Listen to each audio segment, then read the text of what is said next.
An Evening at the Movies is a proud member of the I Did Not Make These Rankings podcast network. Other shows in the network include Mass Debaters, The Sip List, Crushgasm, Love is Black, Men Are the Prize, Crime Rewind, and Literature Reapers. You can find out all about our shows and more at idnmtrpodcastnetwork.com. Happy listening.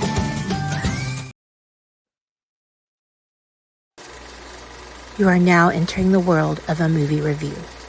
A world full of drama, joy, ridicule, movie spoilers, unpopular opinions, and adult humor for as far as the eye can see. Welcome to An Evening at the Movies.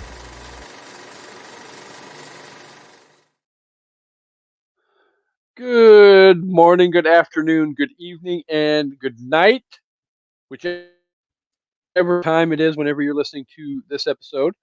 Welcome back to one of your favorite movie-based podcast review shows. This is An Evening at the Movies. I am your excited to be here host. And why am I excited? Because we are smack dab in the middle of a month of movies that I'm surprised it took 3.5 years to get here. But we're doing superhero movies all month long this month. And tonight we've got a great episode for you. But before I get to announcing what movie we'll be discussing tonight, I have a very special guest making his debut on An Evening at the Movies. It is somebody who, before I get too far into it and forget to say this, has been a great supporter of giving An Evening at the Movies all kinds of support on Good Pods with lots of great reviews and kind words. And that's technically how the two of us connected and got to slowly getting to this point where we got the invitation handed out and now he is here. But we are joined tonight by, I really hate the fact that I'm forgetting to do this before we get on air, but I'm going to rip the band-aid off and try and do it because it doesn't look like it's that hard to pronounce. Raphael Moran? You got it. That's it. Yeah. Pat on the back for me. So Yes. I will let Raphael introduce himself and talk a little bit about his show and what it is all about. I've listened to several of the episodes of his show. Great show, highly recommend it. But I will turn the microphone over to him and let him talk about the show and what it's all about. So the floor is yours, sir. Thank you for having me on your show. You know, I love doing podcasts and I love doing like guest spots. My show is called the Geeky Dad Podcast, and on that show, I usually review a movie or book or TV show, but I do it from a dad's point of view and I do it from my kids' point of view, and we sort of talk back and forth, and I get their reactions and they get my reactions, and that's basically what the show is about. And I also have a spin-off of that. It's called Geeky Dad After Dark, and it's basically the more adult stuff that I can't talk about with the kids. You know, we talk about like Gen V or The Boys, the R-rated stuff. Yeah. And I usually have my wife on the show, and usually I get my wife because she is a non-geek, so I get like a geek and a non-geek point of view on things. And yeah, that's what I got. Which is a nice twist on the whole thing because I found that I can find a wealth of people that have very similar views to me. Mm-hmm. But then at the same time, it's like it's always nice to get that contrast Right.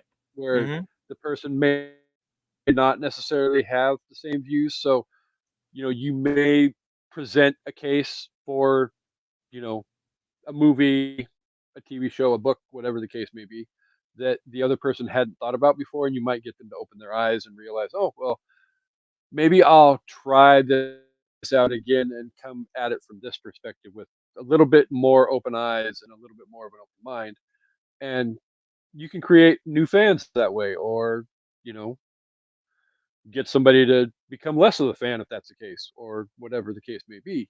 So that's one of the reasons why I Yeah. love this show and your show at the same time too. is you kind of get that contrasting opinion. You don't always get that contrasting opinion. For those of you who've been here for, I think this is episode 212 for us, 213, something like that. We're well over our 200 episode mark now. But Mhm.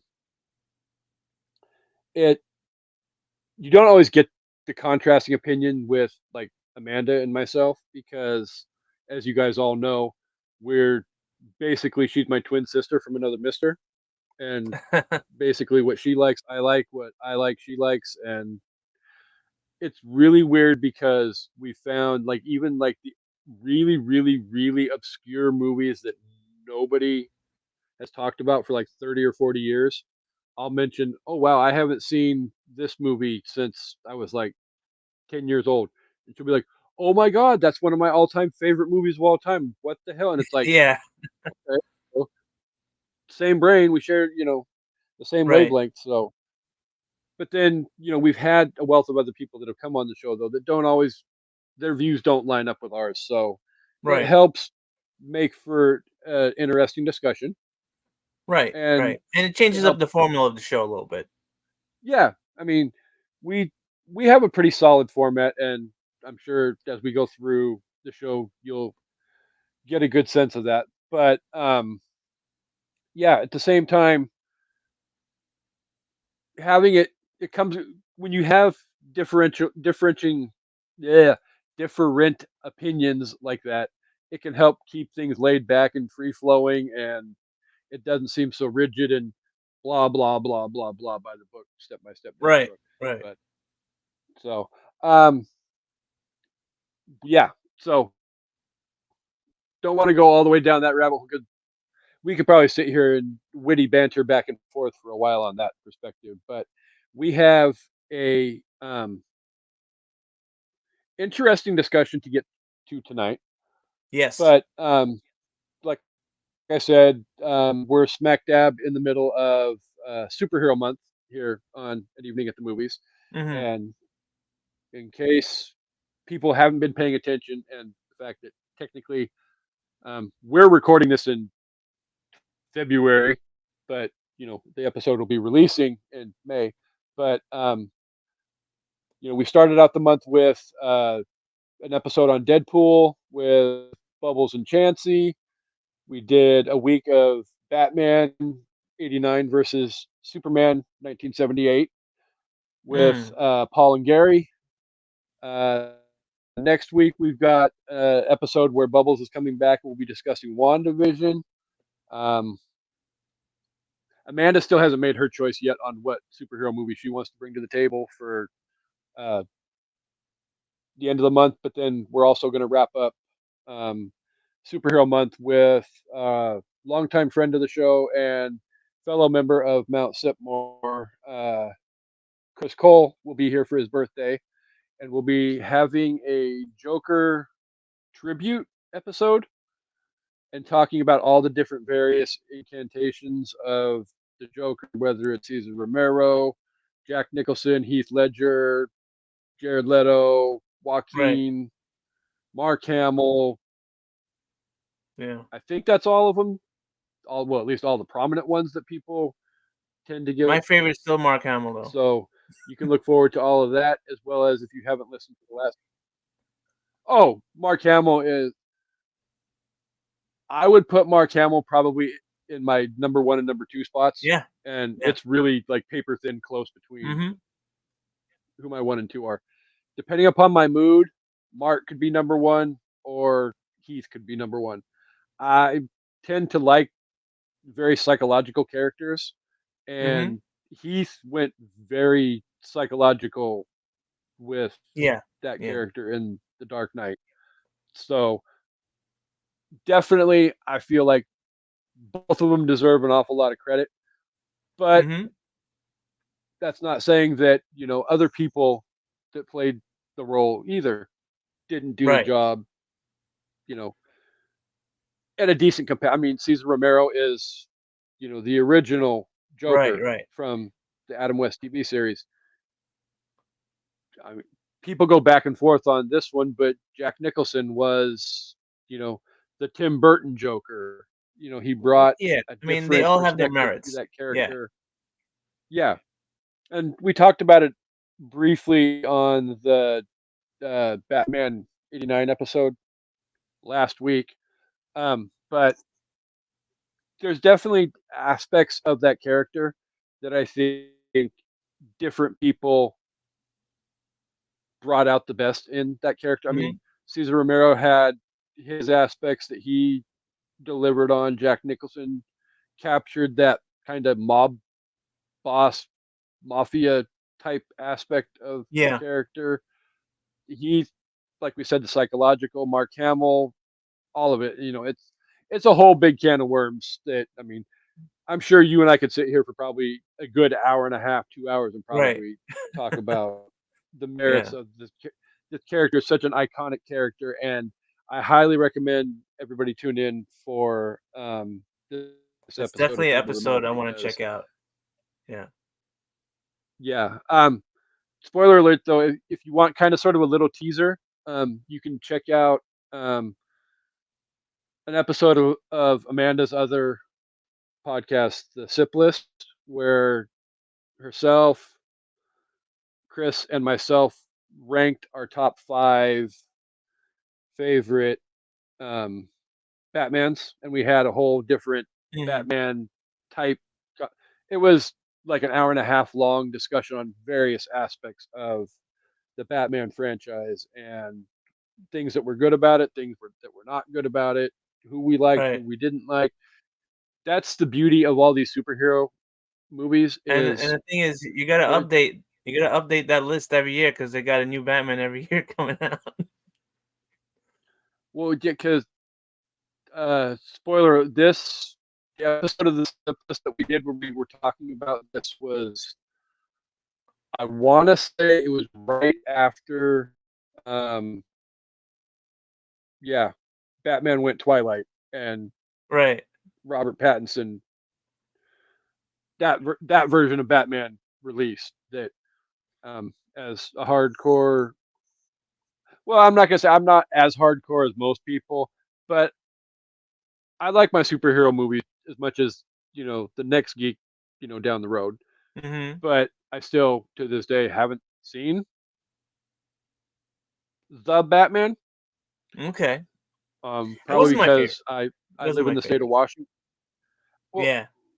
well, and I'll say this because of where I live, Uh-huh.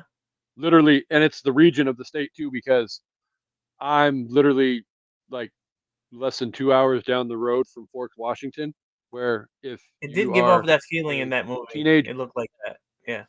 yeah, yeah, you get that. If you know the teenage girl aspect of cinema, you know good and hell well that, no offense, but that's where Twilight is set, and Uh-huh. I Yeah. don't have very warm feelings for that movie, especially Hmm. considering the fact that I'm a horror nerd and vampires are one of my favorite horror characters of all time. Yeah. Yeah, I love vampires. But so, but pins and all of these other side discussions aside, Hmm. because we do have a main topic we are here for tonight, and Yes. I feel like if I keep rambling, then that's going to steer us down the road of no return, and Yeah. we won't even get to all the stuff that I would like to cover with this particular movie. And for those of you who don't know, because I haven't even announced it on social media yet, but um, we're going to be discussing the first X-Men movie. When I say first, I don't mean 2000. Right. We'll get to that down the road. We're going to go chronologically in order, and we're going to Hmm. start with X-Men First Class. Right. Right. I mean, So, uh, these X-Men go movies, ahead. they don't even care about their own chronological order anyhow either. No, I mean, I feel I think they make it up as they go along. like, and I'm gonna. Well, yeah, that too.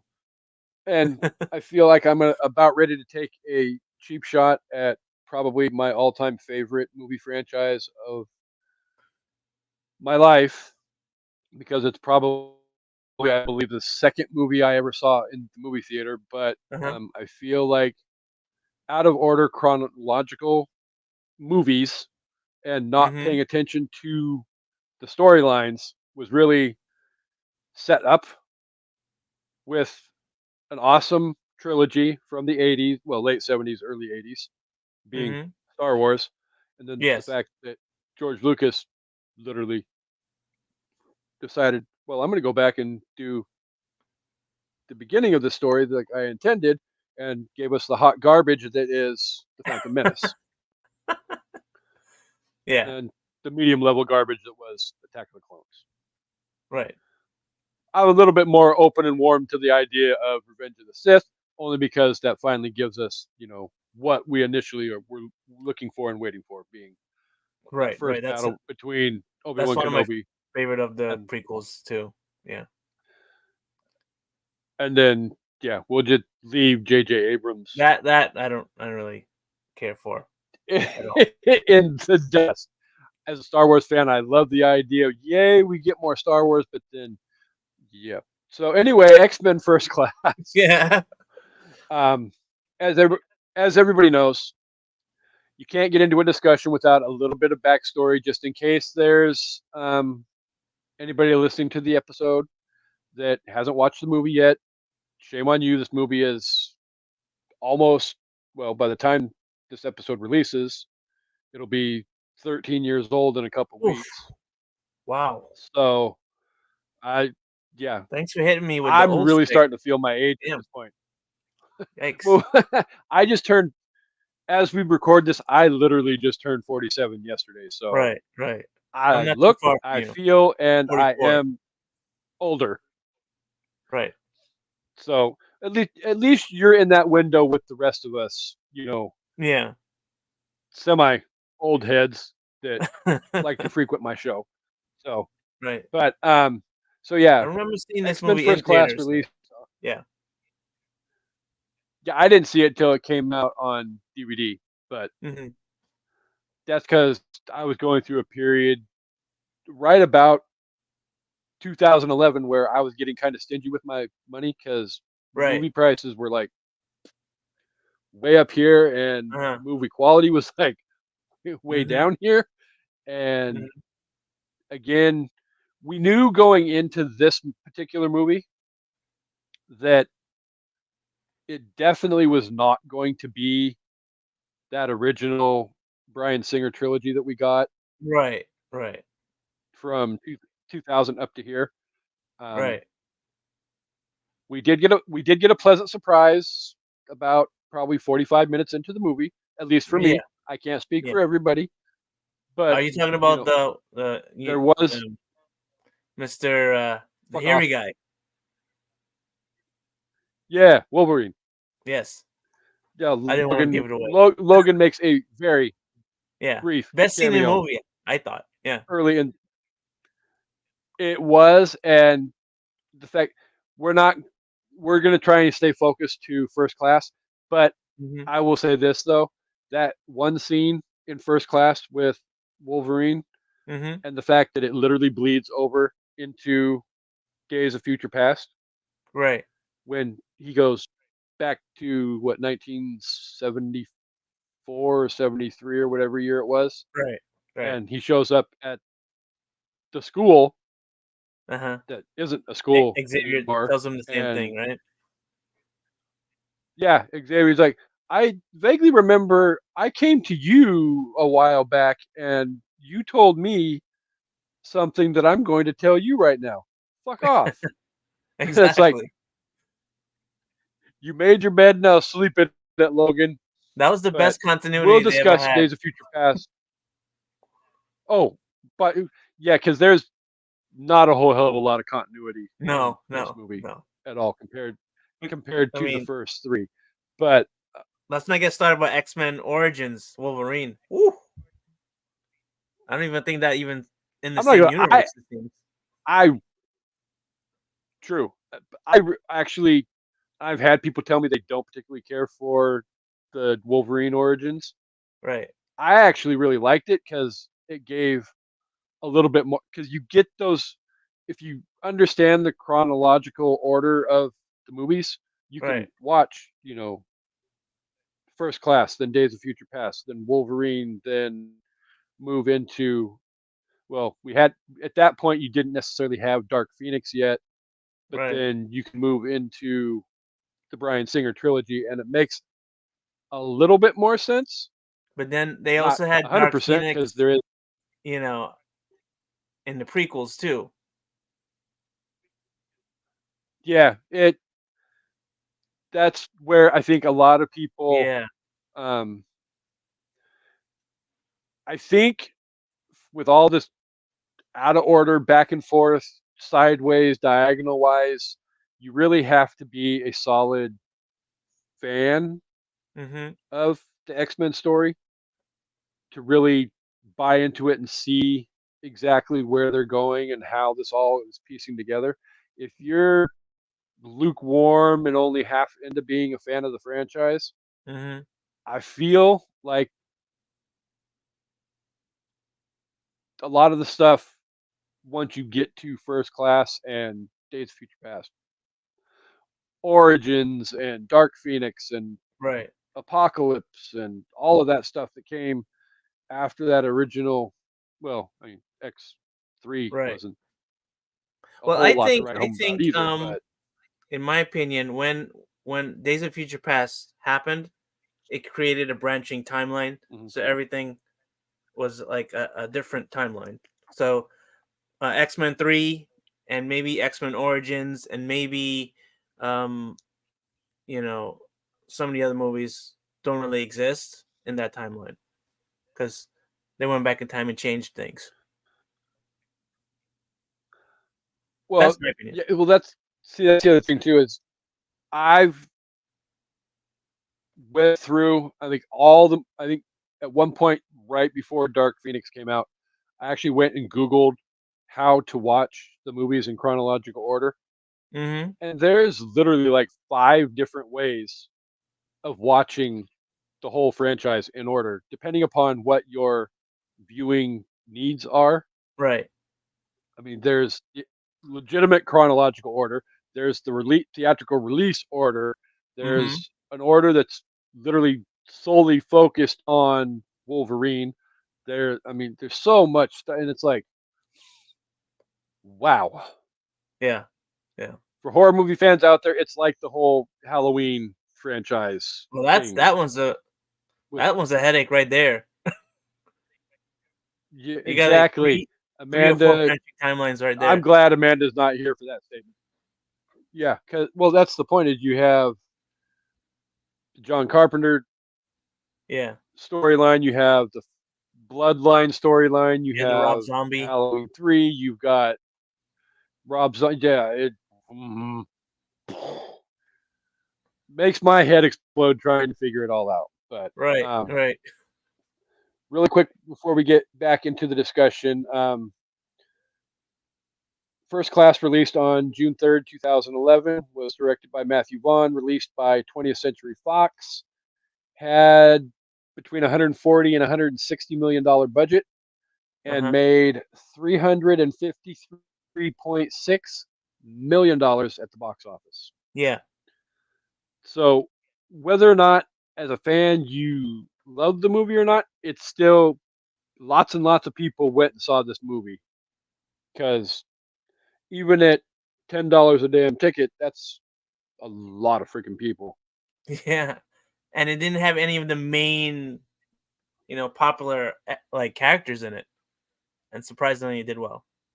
The one, the one for like 5 seconds, long enough for him to tell But Magneto and he was not in the trailers, so nobody really knew. They didn't, no, yeah. So nobody even knew he was going to be in it. yeah, And technically, there was a lot of press that had came out early during the making, where they even had said, "Don't expect Wolverine to be in the movie at right, all." So the fact that he was in it for that 5 seconds to say "fuck off" right. was a pleasant surprise. A pleasant surprise for the fans who put down their $10 to go see this movie, I or mean, whatever they put down to go see this they movie. continue doing that in Dark Phoenix, I think, also, right? Or was it Apocalypse? One of them he showed up in. again. Yeah. I think it was Apocalypse. Yeah, probably. Yeah. I don't think he was in Dark Phoenix though. No, because I think that kind of sort of. I don't know. Maybe it was. I don't know because Dark Phoenix came out after Logan, and then you have the whole. That Right. one isn't as old as this one, so I kind of sort of don't want to give that ending away Right. just yet. But you have that ending for that movie, and then hmm, we'll either way you look at it, we'll get to that point, and probably not that far down the road because technically in chronological order, Dark Phoenix is not that far down the road. So, Right. Right. um, but also if you haven't seen First Class, it is available to stream on Hulu Right. slash Yeah. the Mouse Plus Disney Mhm. Plus. Yeah. So, before we move into my abbreviated plot summary, um, as always, as everybody knows, the guest gets the luxury of trying to pull a number out of thin air and Okay. guess what Rotten Tomatoes gave X-Men First Class for a rating. You can guess whichever of the two scores you want. I have both numbers in front of me, so you can guess what the critics' score was. You can guess what the audience score was, or you can guess both. Up to you. Um, I would think maybe critic around high 80s, maybe 80, 84, 85, and like Missed audience it score by maybe that maybe much. maybe 90 for the audience. I get that one. Missed it by that Oh, much. really? So the critic score, you were off by 1%. Okay. It got on 299 reviews, it got an 86%. All right. So not a horrible score by any stretch of the imagination. Mhm. And How on does it a compare to hundred the thousand original? plus, as Like far as the the original X-Men 2000 movie? version. Yeah. Um, so I will pull that up while I give you the score for the audience score, which Mhm. you were not off by a whole lot either. Um, that score was on 100,000 plus reviews, and 87%. Oh, wow. Okay. That was gonna be So higher. so technically both movies or both reviews are gave it a really favorable score. Okay. So X-Men 2000 got a okay, that's not horrible. 82% on Rotten Tomatoes. Okay. All right. Hmm. So it's right in that same. I don't think single digit number differential is that big of a issue. Right. And Right. I'm not gonna lie. I mean, we're not discussing the 2000 movie, but Mhm. I personally really enjoyed the first one just because I feel like that was right there at the beginning of this whole big superhero boom Yeah. that we Yeah. got in the early part of the 21st century. Not saying that it was the absolute end all beginning of because you Right. still had, I mean, the Batman, you had right. Superman, you had some other stuff that came along, but that boom that started out literally in like 2000 with X-Men, Right. Iron Man, I Thor, Captain America, all the Marvel movies. I always felt like We were the original X-Men movie was like a superhero movie that was embarrassed to be a superhero movie. Like it was trying to disguise itself to not be a superhero movie. That's what I always felt. I, I see where you're going, and I kind of sort of can pick up that feeling and run with it Mhm. because to And I think me, First Class is totally I've opposite of always that. felt like Yeah. yes, where like growing up, I always felt like there's a clear differential between like superhero movies and Mm-hmm. action movies, Right. where I feel um, like the Christopher Reeve Superman movies were clearly just that. They were superhero movies. Mm-hmm. Um, I feel like that four movie Batman, Tim Burton, Joel Schumacher franchise that we got, you started Yeah. kind of sort of blurring the lines between superhero and action. Mm-hmm. And I think where you're going with the whole, it was embarrassed to be a superhero movie for X-Men 1. It, X-Men 1 definitely to me felt a lot more action movie than it Yeah. did superhero movie. Action, sci-fi, So, Matrixy a little bit, you know? mhm. Yeah. And I think part of that too actually helped lay the groundwork though for because I don't remember the release order of any of these movies that came out at this time at all, and to look it all up and compare and put them all in order properly would be a big headache. But I think X Men was one of those front movies that came out in the front of the pack before we Right. got Iron Man, before we got the Incredible Hulk, It before was we, I before mean, I Spider-Man think too, I think. Iron Man laid Yeah. yeah, where I think X Men laid the groundwork for what the genre is going to become going down, you know, down the road with Right. the Marvel Avengers movies and even Right. future X Men movies, or you know, Right. Well, when the Avengers came out, they DC. went full blast. This is a superhero movie right there, you know. You could see it on Oh their yeah, sleeve. Yeah. but yeah, at the same time they went full on superhero, but at the same time they found a way to bring the action Mm-hmm. and meld it together with it Right. being a superhero movie that I don't feel like even like the setup movies for like the Avenger movies, Mm-hmm. Iron Man, Thor, Captain America, blah blah blah blah. I don't. I think those movies were working towards what we got when we finally got to those Avengers coming out, Yeah. Yeah.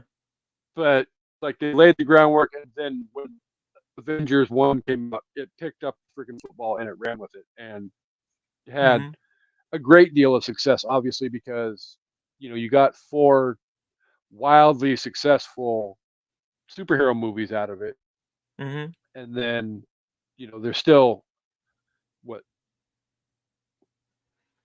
two more, three more slated to come Probably. down the road, Probably. depending They'll upon. keep on making them I mean, forever.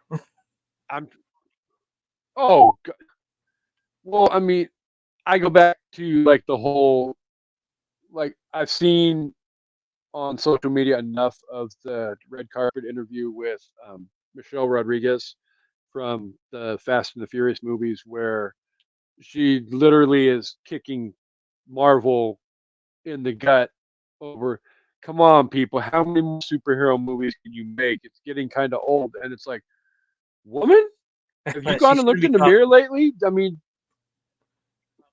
10 Fast and the Furious movies plus Hobbs and Shaw, Yeah. plus you still have what, one or two more Fast and the Furious movies at least Probably. to come. Yeah. That I get more enjoyment out of watching Marvel than I get watching the Fast and the Furious movies, because And let's those, be in my serious. opinion, should have been done about five movies ago. Let's be serious. Even after they finish the last Fast and Furious, 5 years later they're gonna reboot it and do it again. Oh yeah, I mean, Yeah. I'm not faulting or shaming anybody who may be listening to the show who may love those movies. If you Yeah. like those movies, that's completely up to you. But here's the thing: as long as people are going to the movie theater and plopping down their hard-earned money to see these movies, then they're not going to stop making them. Well, I So, mean, I don't care if you actually it's get to become the end of the storyline and then, it's become like a you said, franchise of go diminishing back returns and now. reboot it. It's not as big as Oh, it the used. numbers are starting to go down. Yeah. No, it's not at all. So, back on track again. So really quick, again, if you haven't watched the movie, I highly again, we don't normally tell people put a pin in listening to this episode or watching the YouTube channel, but highly recommend putting a pin in this episode. Go find it on Hulu/Disney Plus and watch it really quick. It's only a 2 hour ish long movie, but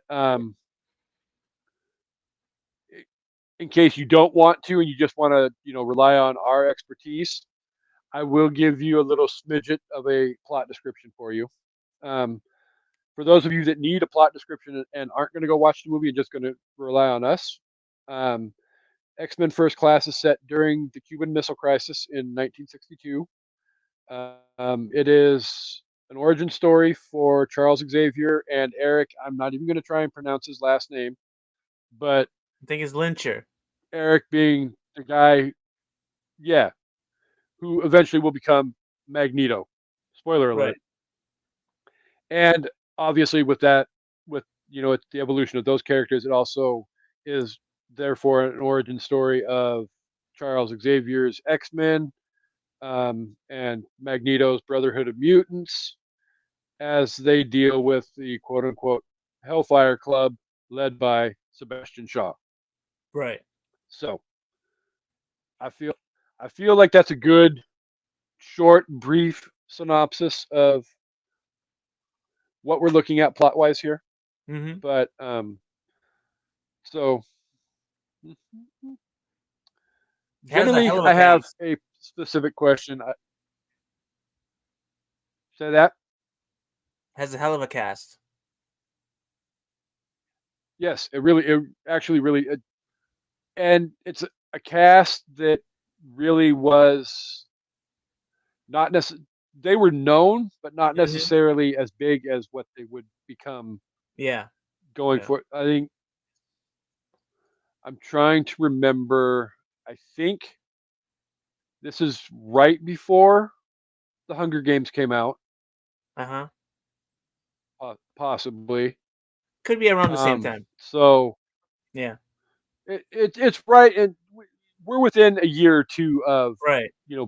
both of these movies coming out about the same time. So we're still very young in the career of Academy Award-winning actress Jennifer Lawrence. Right.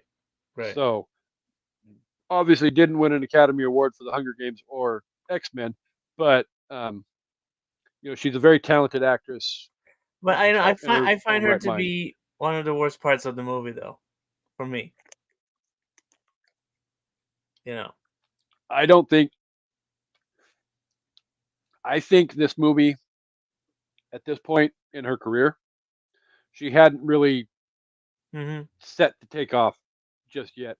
I think Right. the way I feel is the Hunger Games for me truly was her Right. launching pad for Yeah. what would go on to be the career that she's had I think this was just a to this day. paycheck role for her. Well, I mean, you also got to remember too. This is what the second person I think that Right. they've gotten Right. to play Mystique. So you're kind of sort of looking for somebody who can kind of sort of Right. play Well, I mean, a younger I'm I'm a Rebecca Romaine. I'm a really big X-Men reader. I've been reading that comic since the 80s. So, I mean, I didn't like the storyline that they used for Mystique. I felt like it was a little shoehorned and for no reason. I didn't really like that whole storyline with her. I can get behind that Yeah. and agree with where you're going because I feel like the storyline for the movies Uh-huh. was really, we need to come up with something that is going to keep people putting down their money to come and see the Right. movies. And unfortunately, by that standard, that means you have to create drama, Mm-hmm.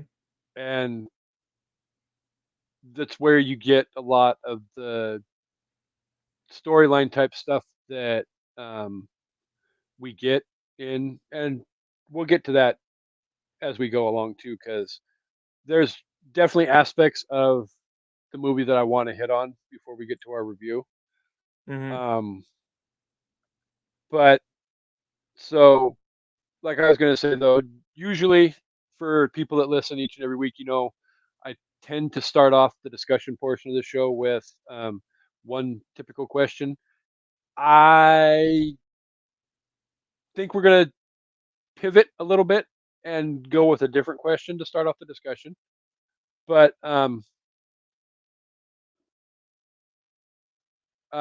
so the first question I'm going to throw out there: McAvoy and Fassbender, or um, Patrick Stewart and,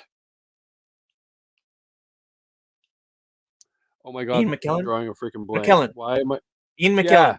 Ian McKellen. Yeah. Yes.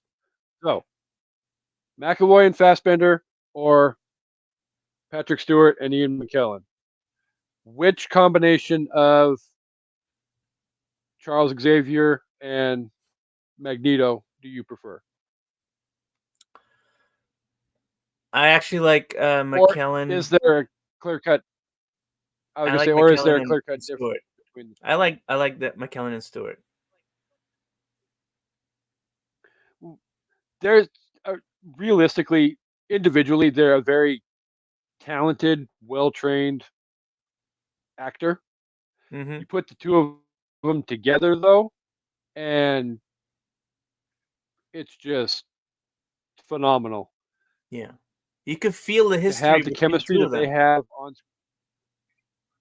when they Yeah, talk. and they've done some of the more, yeah, and they've done some of the most classic things in movies and television. So definitely 100% hats off. And I'm not saying anything negative about McAvoy or Fassbender. I think Two great actors. they are very great actors, Yeah. and I feel like they had a very large mountain in front of them with Right. trying to reach and attain that level that Patrick Stewart and Ian McKellen achieved in the first three movies. So, Yeah. okay, back in time, back to the usual question. Um, Mm-hmm. what drew you into falling in love with this movie? The Well, greatness of the movie, we'll say. I, I like the director. I like Matthew Vaughn. I think he brings a style, and the action scenes were better than the original X-Men movies. I thought the fact that it was so bright, most of the action was in daylight, which is good. I Mhm. like seeing daylight action scenes. I don't like seeing most of the movies. Bryan Singer did were always murky in the dark. Shot in low light. You know, um, and it didn't Like the feel as Batman big. franchise. Yeah, this movie felt big. It felt like international. It kind of felt like a little bit like a James Bond movie mixed in there.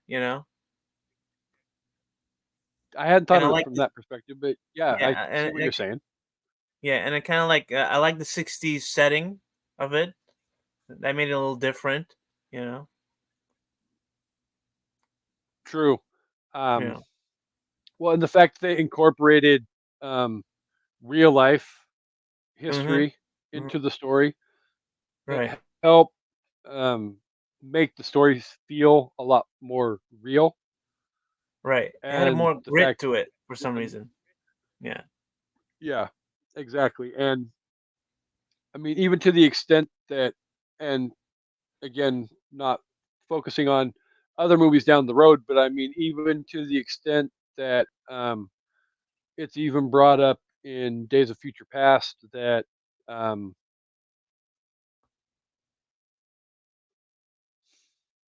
I want to say it was Magneto.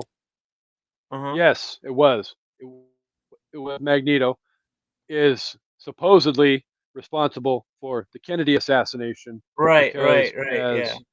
Yeah. as Xavier said, who else could be?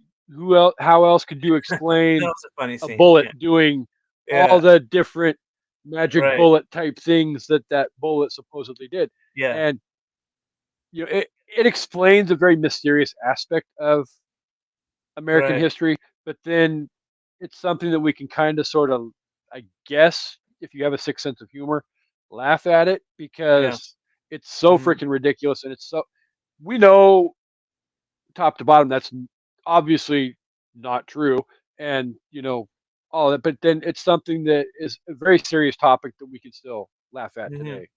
So Right. that I loved, especially this movie, and definitely going into Days of Future Past, I Right. think really helped bring that focus in because, Uh-huh. like you said, with like the Bryan Singer movies, there's definitely a different feel in those Uh-huh. movies than there is in First Class and even Days of Future Past. Yeah. So Yeah. You could tell like they're I'm they're definitely not embarrassed to be a superhero movie because they wear the yellow spandex, and Bryan Singer said it was kind of anti yellow spandex. There's even yeah. a line I mean, in that movie about it.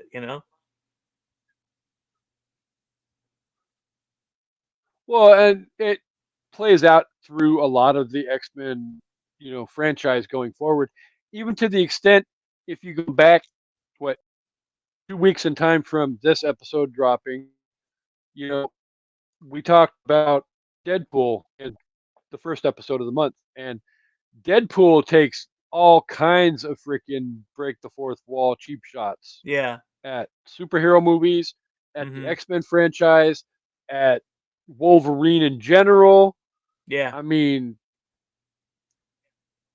again, we wrapped up that episode by everybody agreeing we're chomping at the bit for Deadpool 3 to come out. And Yeah. we're hoping that the whole Logan and Deadpool together that's been hyped isn't just one of Hmm. these little like 5-second cameos where we Oh get God, the I hope haha not. hi I and hope and not. then Wolverine goes away, because to me that's really false because they've really been hyping it as Wolverine and Deadpool, Yeah. and it's like don't tease us that way, give us what we want, damn it.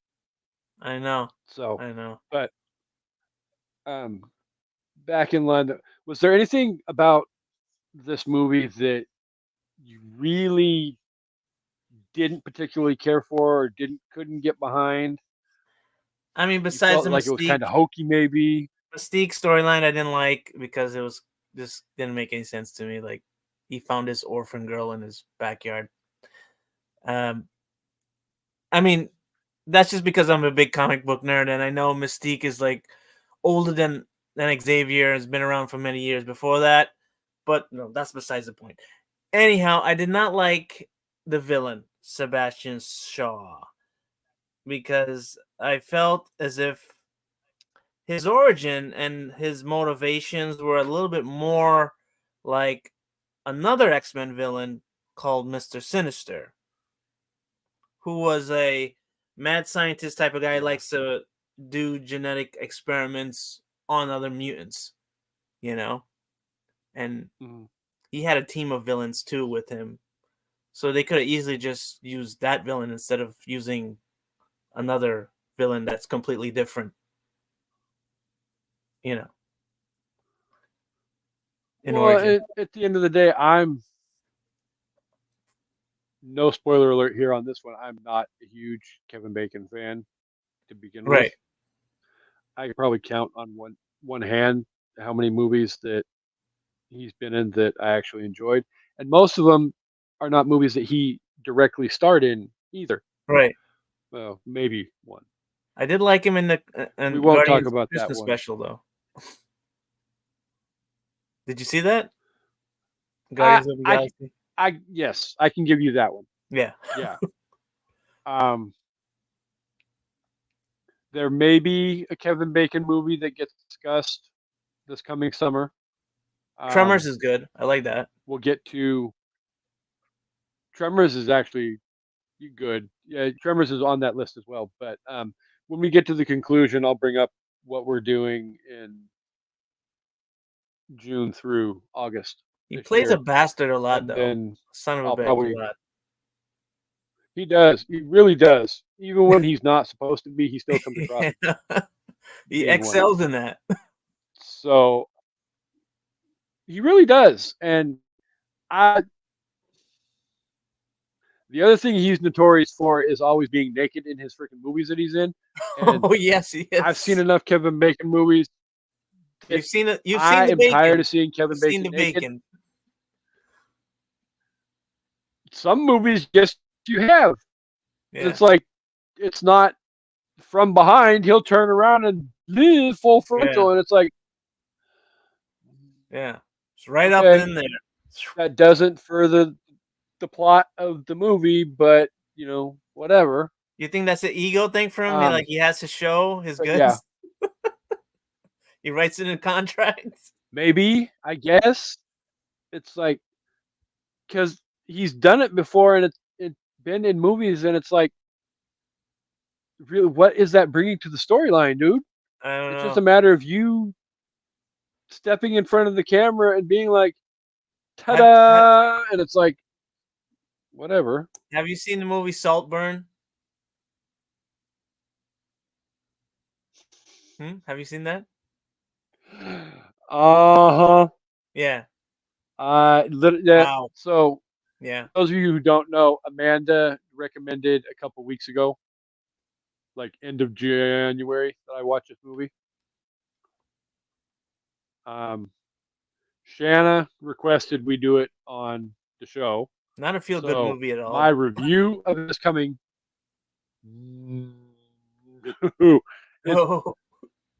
I'm not going to give away all my reviews and thoughts on the movie, but I will say this: Spurs was a movie I had to take an hour after because I felt incredibly dirty. So leave it at that. If you have not seen the movie, was that actor in your Joker list? Because he also played Joker. I hadn't even thought about it. Yeah. For like 5 seconds. Definitely. I'm going to go back and. True. I'm going to go back and do a very comprehensive list of as many people as I can come up with so that we can have a complete and thorough discussion. And hopefully, at least for those of us on the episode, come up with our ultimate opinion as to who we think the greatest Joker of all time is. And at the end of the day, if you're linked up with the show on social media, we'll probably be doing polls on the Twitter account as well as X account and the Facebook group as well, and we'll find out. We'll come to a consensus as to who everybody involved with the show thinks is the greatest Joker of all time. I feel like that's a good way to interact with the fans and hopefully get some solid opinions out there, and let the listeners know that they have a voice in the stuff that comes out on this show too. It's not just me and Amanda and the guests that we have on the show as well. Because at the end of the day, if the listeners aren't happy, then who am I really doing the show for? Because I'm not going to lie, I don't like hearing myself talk. The fact that I have a solid fan base that comes back each and every week, I love and appreciate them to death. So yeah. But again, that's for the conclusion of the episode as well. We still have a couple more points to get to before. Holy wow, we're already an hour into the episode and we haven't even gotten the reviews yet. Woo! That's when you've done a solid episode, when you can just start recording, right? And before you know it, you look up at the clock and it's like, wow. Because you have to. I've said it before and I'll say it again. I might have to, or we'll just pick up the pace and get to it because yeah, I mean, I feel like we could probably cut to going ahead and giving the listeners our overall review. Uh-huh. So I will give, I will step aside and give you the floor. Go ahead and let the listeners know what you think of the movie as a whole, and when you're done, go ahead and rate it on a scale of 1 to 5. Okay. Now, 1 being horrible, 5 being amazing. yeah, yeah. I would put X-Men First Class as probably in my probably my favorite X-Men movie. Yeah, I'll put it there. Um, it's bold. It takes the franchise in a different direction. Um, I could have saw an entire 2 hours alone of just Magneto hunting down Nazis. That alone would have been a good movie. You know, um, that was Yeah. probably one of the best parts in the movie. I like how it had an international flavor and it looked more big than the other movies. It just had a larger scope and it was proud to be a superhero movie, I thought. And it wore it on its sleeve, bright colors and all. And it was just a fun X-Men movie because the last couple of X-Men movies that came out before that were not that great. So it was kind of a good, refresher for the franchise. It helped return the franchise back to a prominent series again. Because of this movie, we had three more X-Men movies come out after that. And Yeah. I'll give this a solid 4 out of 5. 4.5. Can I do like a point system? So, 0.5?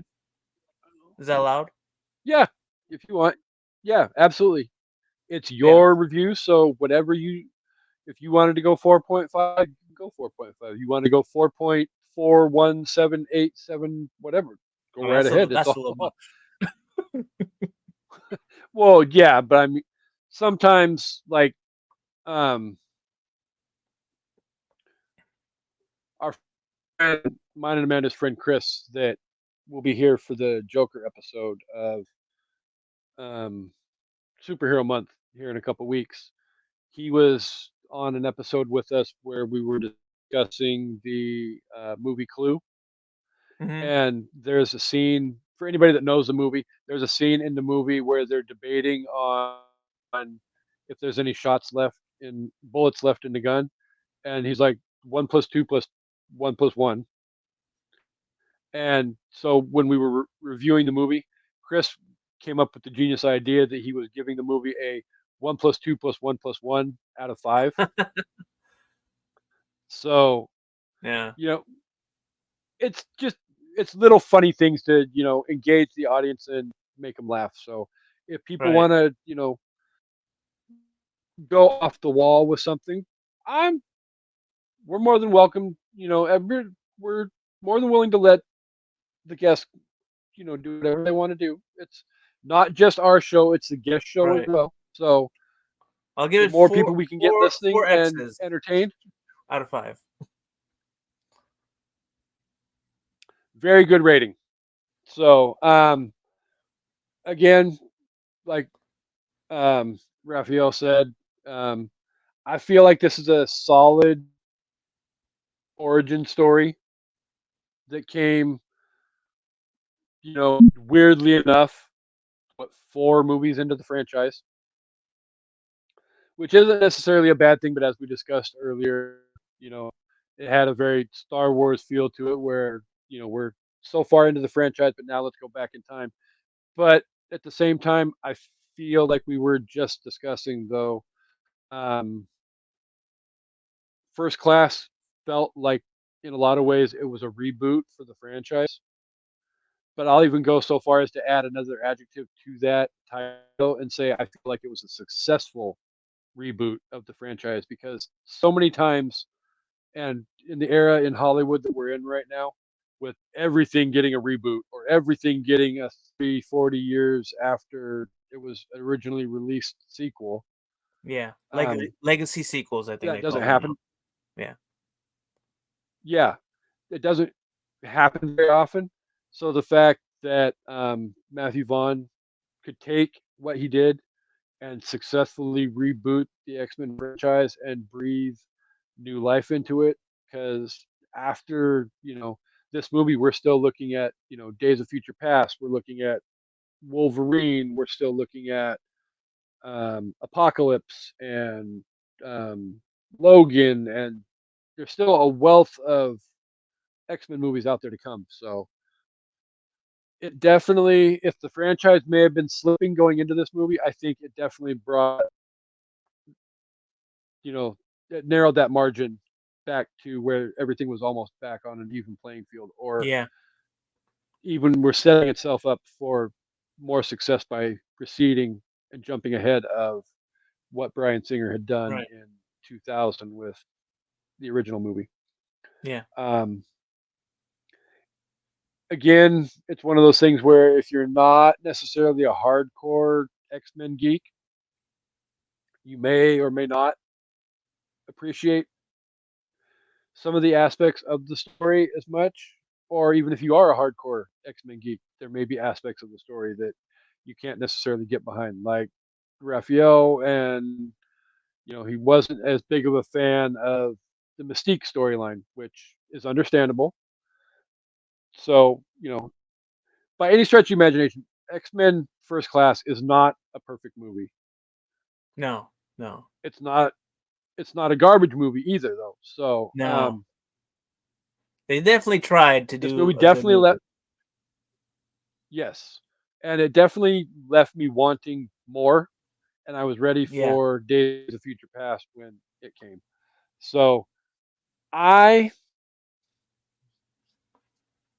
am going to give the movie 4.25 fuck offs out of 5, there only you go. because at the end of the day, I love Wolverine to death, Uh huh. and I also love Deadpool to death too. And Hmm. again, I am excited for that movie to reach out, and I hope Disney does right by the franchise and right Right, right, by right.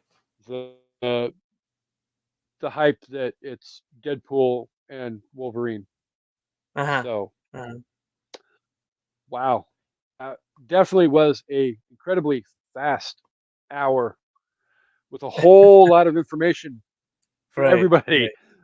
which was what we had planned on doing. So We didn't touch on some of the X-Men stuff that Marvel is doing now, because we got a couple of movies with X-Men in them.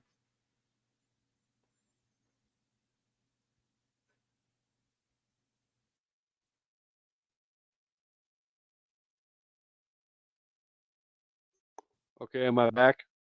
Yeah. Okay. So what was the question you were asking? I kind of got the spinning wheels of doom on my screen, and I didn't hear what it Um, was. I was saying that I don't know. Can we talk about like the recent X-Men movies? Like I mean, the X-Men showed up Mm, in Doctor Strange Part 2, and then you have yeah, I don't know if I can say this. I don't know. Since the movie just came out, you got the Marvel, absolutely. I mean, the Marvels. yeah, Yeah. I I feel, especially now that all the Century Fox stuff is starting to fall under the rule of Mickey. Right. I feel like we're getting set up for potentially what could be some very epically great superhero movies I I feel and I crossovers. feel I feel they're gonna do an Avenger movie where the Avengers will fight the Fox X-Men. That's what I feel they are setting up. I mean, I that's the only thing I could see that could top Endgame. Seeing those two just battle each other like that in an open field somewhere. I mean, Endgame is one of the highest grossing movies of all time. Let's be Yeah. honest. whether you want to buy into the Star Wars hype or not. Mm-hmm. But yeah, I mean, Star Wars, Endgame, all of it. And ironically, all of it is owned by Disney. one entity named Mickey Mouse. Right. So I definitely feel maybe before all of this falling under the reign of the mouse came into play, where they but feel now with the century of that nature becoming Disney property that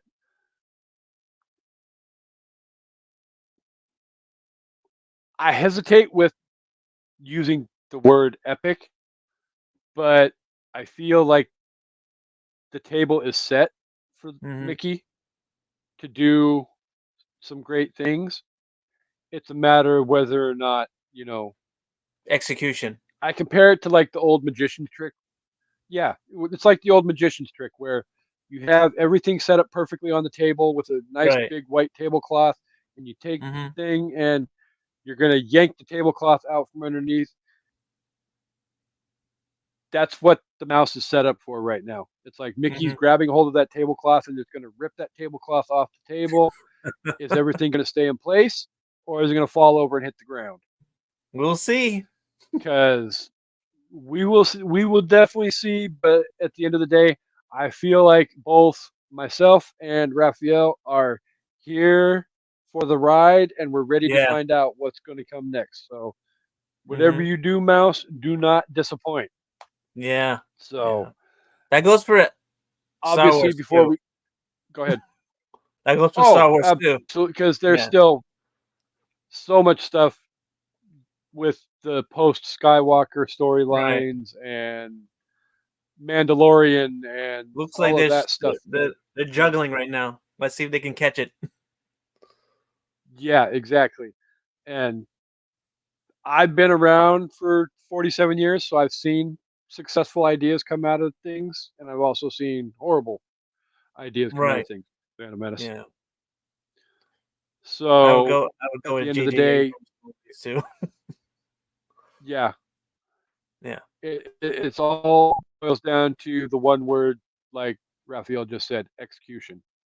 Mm-hmm. And Mickey has to do something at the end of the day, otherwise, all that money that they spent on all these different entities, Indiana Jones, Marvel, Star Wars, everything is going to be for Right. naught because I feel like I mean, they already dropped the what ball in not Indy, necessarily I think. well, yeah, but I feel like not necessarily one wrong move, but I feel like all those entities that the mouse bought in the last what 10 years? Oh God, it Right. has been almost 10 years. Um, they're like dancing on hot coals right now, and it's a matter of whether or not they're going to get burnt or whether or not they're going to be perfectly cooked at the end of the day. They're I'm running on not fumes. necessarily leaning one way. Yeah, I'm not necessarily leaning one way or the other, but it's going to be interesting to see over the next few years what some of these franchises have in store for us. So Yeah. I'm hoping we can definitely see excited some for new that. franchises, because right now we're in a glut of the same franchises from the 80s and 90s Mhm. right now. Yeah, Well, I want to see and something new. it's a topic that we've discussed a lot on the show before, and everybody who's been here knows I'm not a huge fan of all the reboots and stuff that we're getting in Hollywood Yeah. because, and we even addressed it a little bit a couple minutes ago as well, where I, again, I feel like this was a successful reboot, but there's been Great. a plenty of other reboots or legacy sequels that have come along that it's like, really? I grew up loving this, and you're doing this to me now, and you literally just threw Yeah. all of that love that I had for this franchise in the garbage. Right. I mean, So I'm hoping they can I'm do not a Superman necessarily going to throw reboot. any particular franchise. Right. We've tried It needs to twice. be done, and it needs to be done. Yeah, and failed both times. Yeah. Well, Maybe third time's the charm. I don't think Cavill was as bad of a reboot as No. That gets a lot of Brandon unjust Ralph hate, I was. think. Yeah. Yeah.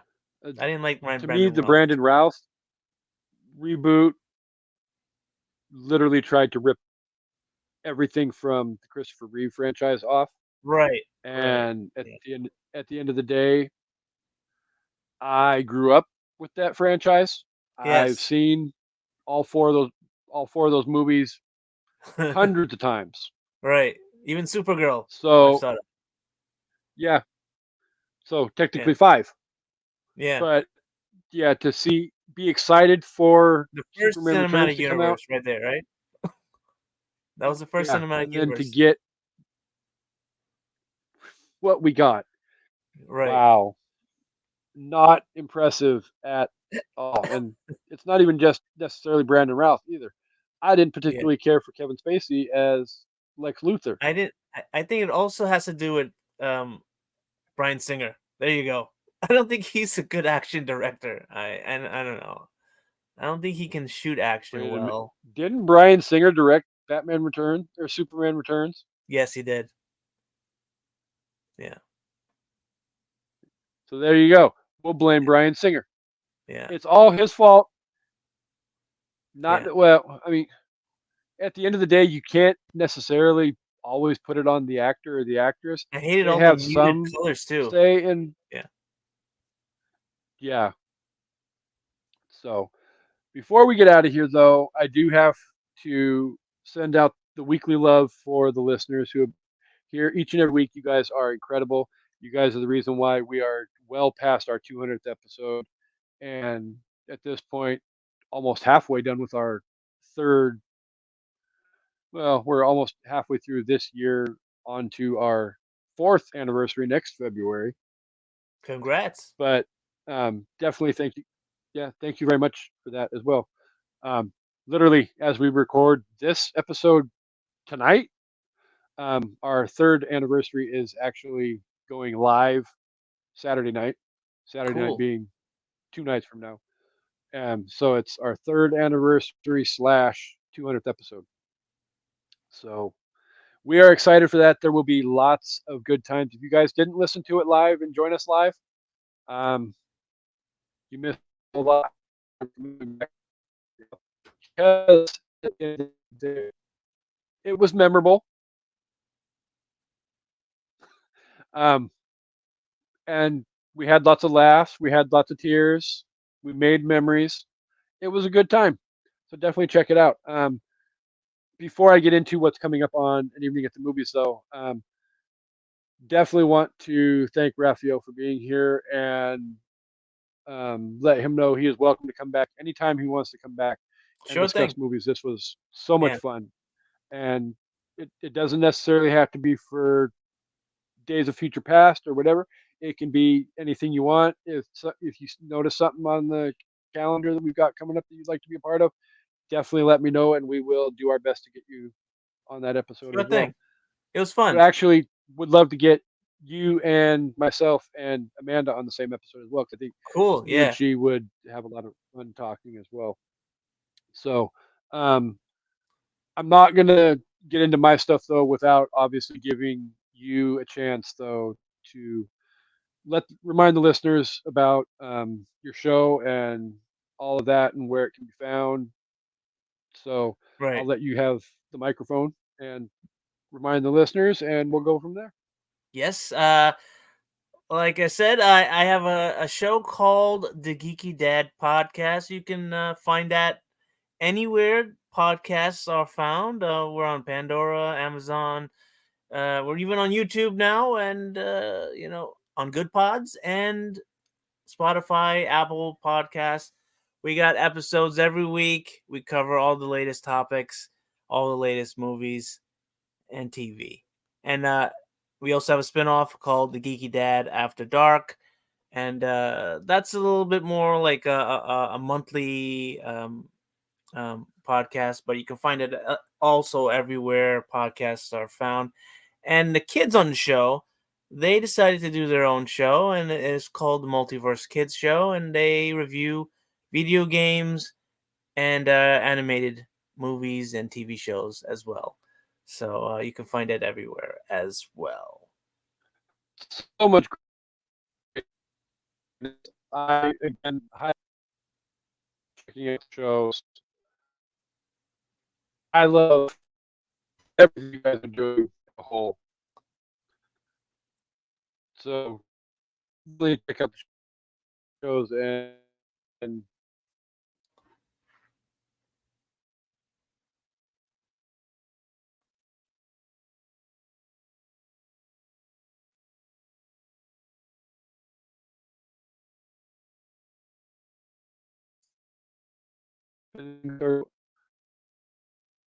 okay, the spinning circle of death went away on my back. Yes, yes. I made sure not to talk when that happened. So like in case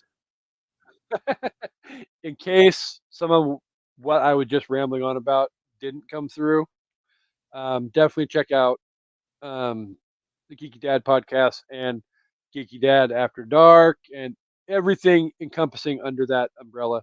It is a great time, great show.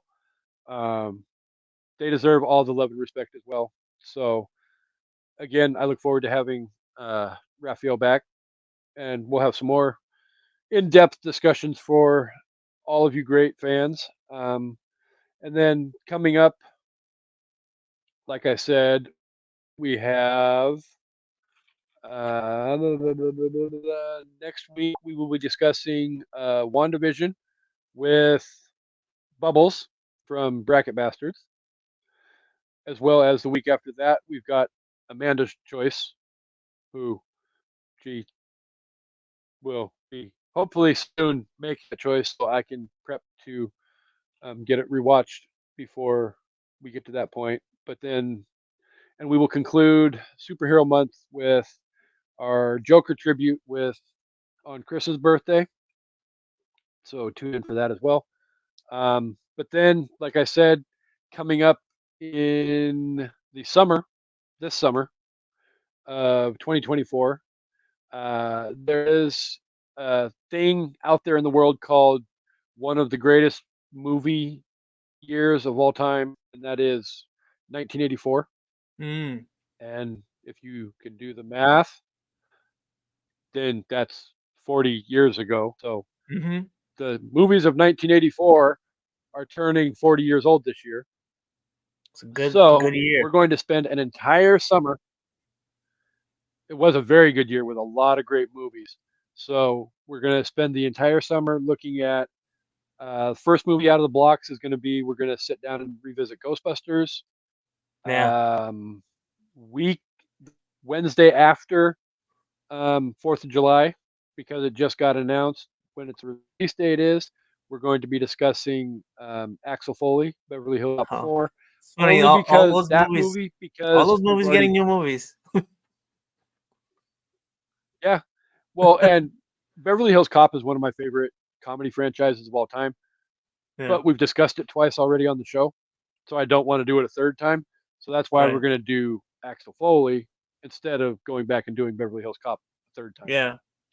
So, but I did kind of sort of lead on that there may be a Kevin Bacon movie that gets Ah, discussed in that Footloose. 12 episode span, and it probably will be Footloose. Yeah. So, Mm. but we're not, we haven't officially decided how we're going to pick the movies yet that we're going to discuss. That's a But good Kevin Bacon in movie, some though. way, shape, or it, it it's one of those that I could probably count on one hand that is a decent movie, Yeah. and he doesn't show the junk, so. Yeah. But we'll leave it He's at not that. much of a douchebag in But that as much. exactly. So at some point before you know the month of June gets here, and I'm talking from way back in February, we will let the listeners know, because at some point we would like to have the listeners have some input as to some of the movies we discuss as well, because there's so many great movies that came out that year that Right.